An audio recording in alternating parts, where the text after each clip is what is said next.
I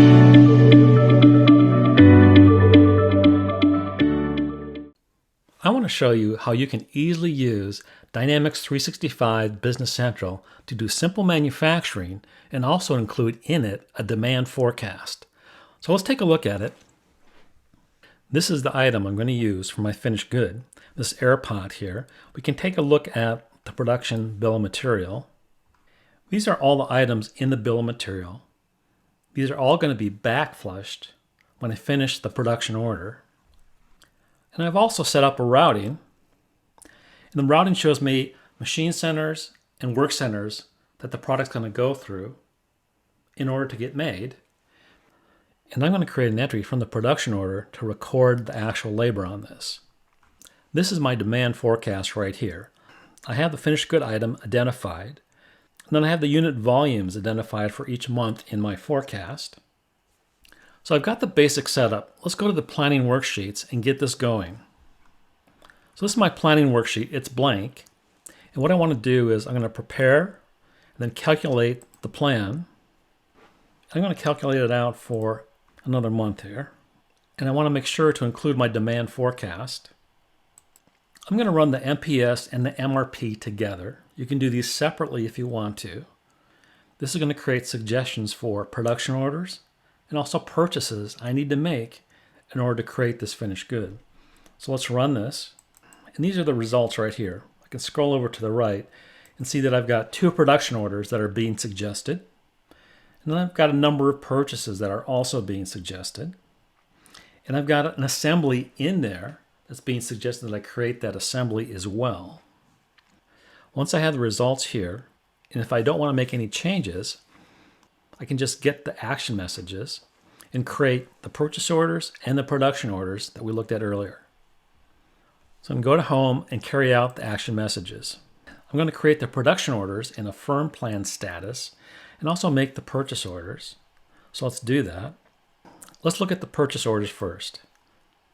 We created this purchase order here. These are all the items and the quantities from my MRP run. I'm just going to go ahead and accept this. Let's post this. If I go back to my role center, I'm logged in as a manufacturing manager.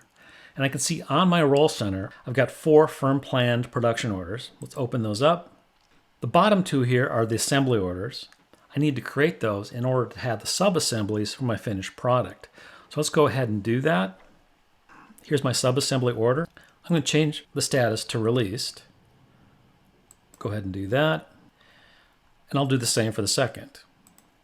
Going back to my role center now, I see that I now have the 2 released production orders. Let's take a look at those and finish them up. Open that up. Let's take a look at this line here. And we'll look at the production journal. The work center and the machine centers are going to be calculated manually. I'm going to go ahead and just post that. And these are the items that are going to be used in the subassembly, but these are backflushed items. They'll get posted when I finish up this production order. So I'll close this out. I'm going to change the status to finished. And I'm done with that one. I'll go ahead and do this one as well. So I finished my subassemblies. Let's go back and look at the finished good orders. I've got 2 here. Let's take a look at the first one. I'm going to change the status to released. I'll do the same with the second. Let's take a look at the released orders. Here's the first one. Again, I want to go in and look at the production journal. So go to line, the production journal. I'm going to post the work center information right here. I'll post that. The items are backflushed, so when I change the status to finished, they'll get posted properly. So let's go ahead and do that. I'll finish this one up. And I'll go ahead and do the second. So I'm done with the production orders. I can always go back and look at them. So let's do that. We're going to look at the finished production orders. Let's select this one down here. We'll go to statistics and take a look at what happened. Here you can see I've got the planned costs. And then I've got the actual costs here as well. It shows me how I did on this particular production order and how the costs are rolled up. A simple example of how to use manufacturing with demand forecasting in Dynamics 365 Business Central. We looked at a bill of material for finished good, looked at the demand forecast, and then we ran through the planning worksheets, created purchase orders and production orders from that planning worksheet, then executed the production orders and the purchase orders, and ended up with the finished goods.